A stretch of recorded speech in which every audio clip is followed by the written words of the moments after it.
Hello friend, आज हम लोग बात करेंगे यहाँ पे एनसीईआरटी का जो पेपर हुआ था 30/10/2021 को। उसके रिगार्डिंग हम यहाँ पे देखेंगे कि किस टाइप के क्वेश्चन आए थे, कट ऑफ क्या हो सकता है, गुड अटेम्प्ट क्या है। और एक और न्यूज़ है आपके लिए, यहाँ पे TSDCL का जो एग्ज़ाम था आज 31 का, तो वो आज कैंसिल हो गया आपका। ठीक है, अब इसका एरर जो है, अभी कोई टेक्निकल कुछ एरर आया है। एक स्टूडेंट ने मुझे मैसेज जो किया था TSDCL का एग्ज़ाम कैंसिल हो गया, तो उसको मैंने टेलीग्राम पे शेयर किया हुआ है। तो TSDCL का अभी एग्ज़ाम देखिए कितना टाइम लेता है, वैसे खुद ही डिले हो गया था।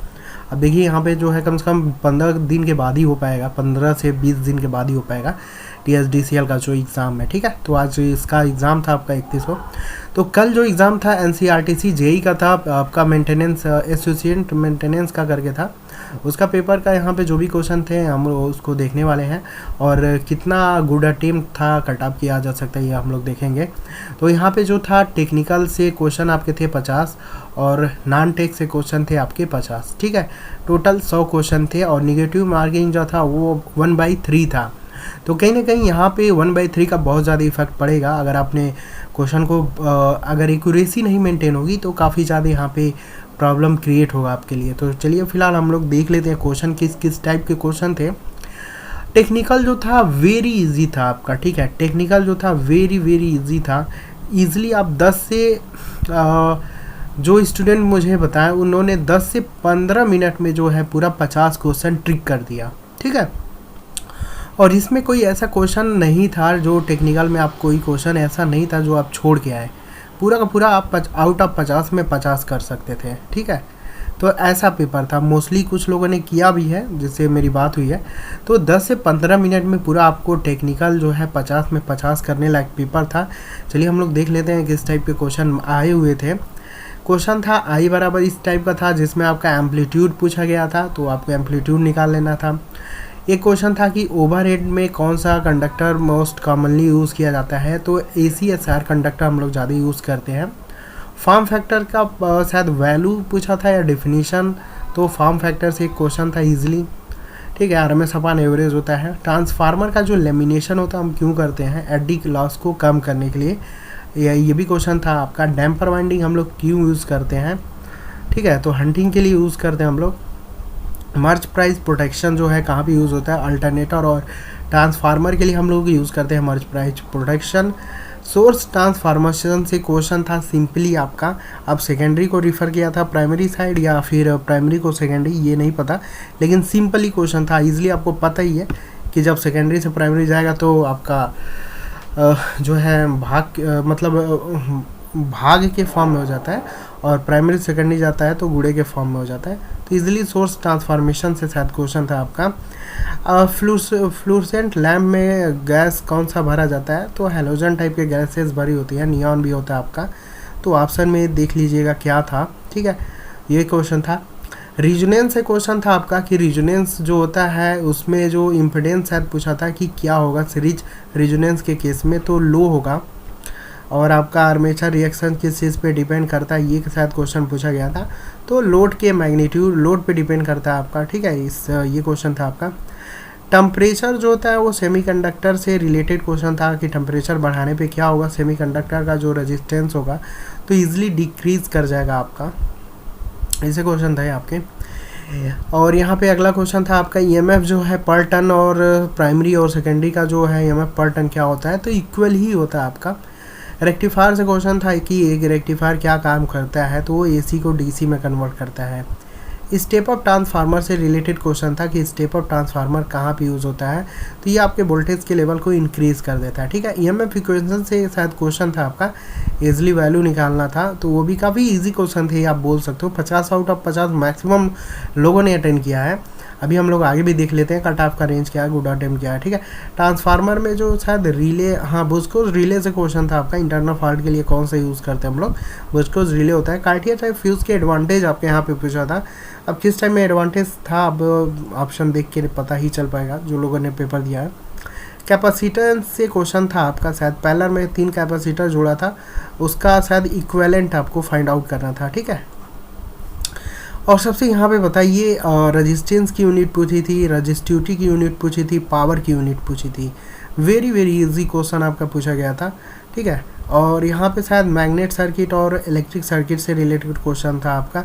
इलेक्ट्रिक सर्किट में करंट को देखते हैं हम लोग, और मैग्नेटिक सर्किट में हम लोग फ्लक्स को देखते हैं, ठीक है। तो इस टाइप के क्वेश्चन थे आपके। तो यहाँ पे देखिए टेक्निकल तो काफ़ी इजी था, 50 टेक्निकल क्वेश्चन थे, और आपके जो है 1/3 निगेटिव मार्किंग था। तो ये चीज़ है आपका। अगला यहाँ पे क्वेश्चन था पीएमसी टाइप का जो इंस्ट्रूमेंट होता है वो कैसा होता है, तो ये लीनियर होता है आपका, ठीक है। डीसी के लिए यूज़ करते हैं। यहाँ पे डिफ्लेक्शन जो होता है वो करंट के यूनिवर्सली नहीं डायरेक्टली होता है।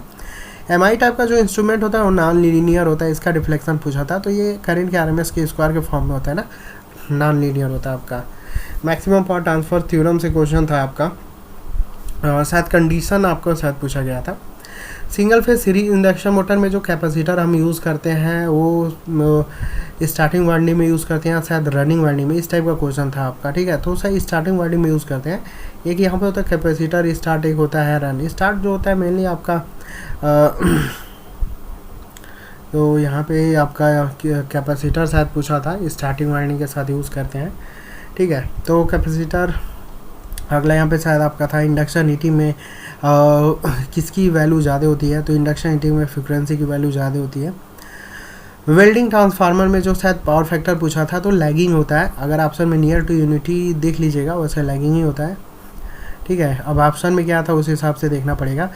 स्टैंड स्टील में जो है रोटर का फ्रिक्वेंसी पूछा था कि क्या होगा, तो स्टैंड स्टील में जो स्लिप होता है उसकी वैल्यू 1 हो जाती है, और स्टेटर की फ्रिक्वेंसी इसलिए हम लोग 50 हर्ट्ज ही लेके चलते हैं, तो रोटर की फ्रिक्वेंसी 50 हर्ट्ज होगी।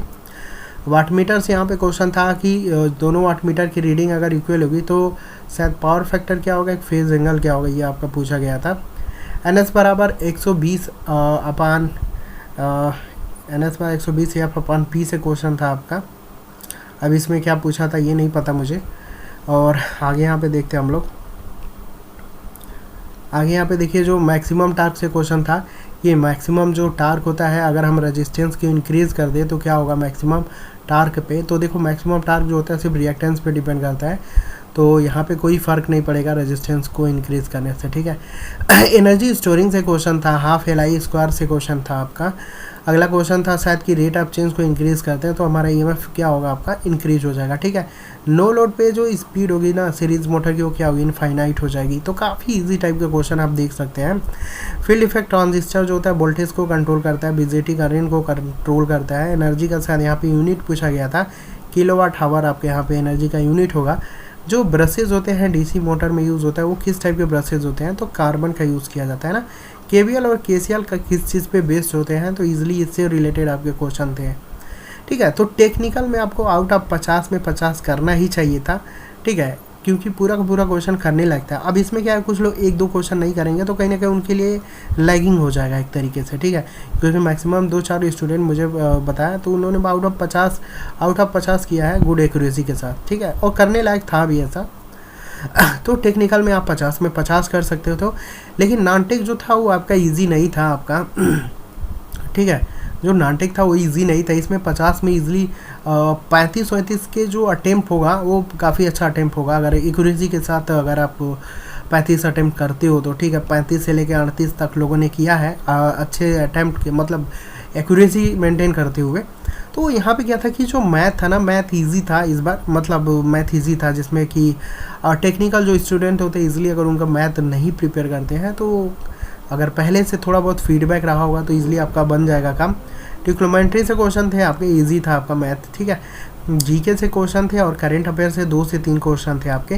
तो जीके यूके का लेवल पता चला है कि थोड़ा सा हार्ड था यहाँ पे, ठीक है। रीजनिंग जो था वो मॉडरेट था आपका, 1-2 क्वेश्चन में भी नहीं बनाया कुछ लोग बता रहे थे, ठीक है। कंप्यूटर का क्वेश्चन थे आपके 4 से 5, इसमें भी लोगों का बना है। हिंदी भी जो थी वो आपकी सही पूछी गई थी शायद, और इंग्लिश से शायद आपके पैसे दिए गए थे उससे रिलेटेड आपके क्वेश्चन पूछे गए थे। तो आर्टिकल से भी क्वेश्चन था आपका, ठीक है। तो इसका एवरेज जो था आपका मॉडरेट प्लस था आपका जो नॉन-टेक था। इसमें एक्यूरेसी के साथ अगर आप 30-35 कर रहे हो और टेक्निकल में तो देखो 50 में 50 करना ही चाहिए था आपको, ठीक है। तो 50 इधर ले लो और 35 इधर ले लो, तो मिनिमम जो है आपका 85 है, ठीक है। और आपको भी पता है कि सीटें कम है मोस्टली, ठीक है। एक्यूरेसी बहुत लोगों की नॉन-टेक में होती है, या फिर बनी होगी तो ईज़िली कट ऑफ का रेंज आपको पता चल ही गया होगा कि कितना जा सकता है। तो ये आप डाउट में रहना कि 80 से नीचे कट ऑफ आने वाला है, ठीक है, ये आप डाउट में मत रहिएगा। ये श्योर है कि कट ऑफ का रेंज जो है आपका ऊपर ही रहेगा, ओबीसी के लिए मैं बता रहा हूँ, ठीक है। अब उसके हिसाब से आप जनरल और एससी का आप 2, 3 या 4 नंबर आप जनरल का इंक्रीज़ कर लेना और एससी के लिए 5 नंबर कम कर लेना, बस यही होगा आपका। तो कट ऑफ का रेंज जो होगा मेरे अकॉर्डिंग अगर बात किया जाए तो यहाँ पे जो है